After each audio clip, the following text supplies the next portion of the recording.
Hi, welcome back to my channel. I'm Maria Peters, and this week I'm going to be talking to you about my series Bible. There are plenty of series Bible videos that I've watched on YouTube.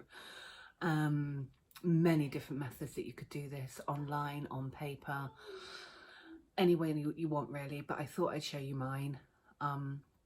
It's for my Tooth Fairy Chronicles series that I'm currently on book 4 writing.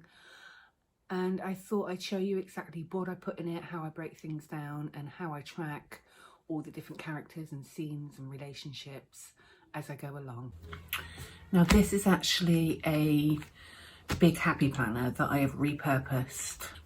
As you can see, I have the tabs down the side relating to each book I have written, or the ones that will complete this series. Now, firstly, the monthly calendar. I actually use this to time track, so I know exactly which day it starts on, and then I can do key points, and then I can work my way through to the finale, and I know which date the finale is going to actually be on, and I can keep everything up to date, so I'm not writing about a Tuesday and then the next day it's the weekend. It's very handy to keep everything in order. After that, I've just mapped out all the things as per Save the Cat Writes a Novel book. If you're unfamiliar with this book, I recommend you read it. It breaks everything down into scenes and where you should be at each given point in your story. So grab yourself a copy of that. Jessica Brody has really explained everything well.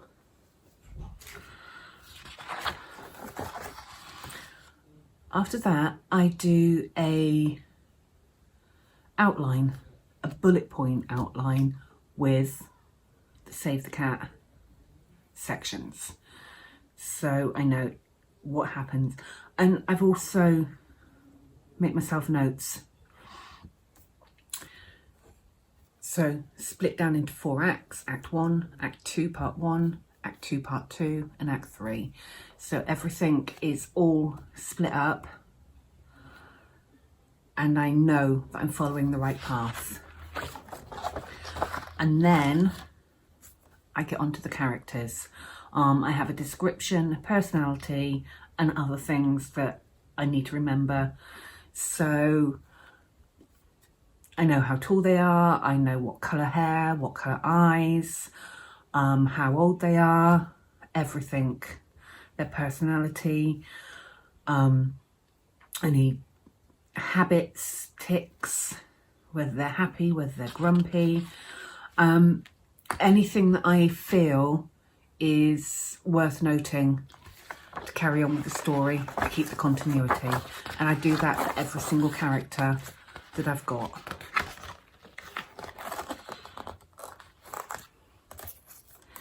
Then I do a small general outline, almost like a practice blurb. Then I get on to subplots. Now, every story has them. There's no point in having just one story. It makes it very flat, very two-dimensional. So you have subplots. So in book 1, Asta and her powers, the fact that they're trying to marry her off, her relationship with another fairy, where are the goblins coming into it, and every small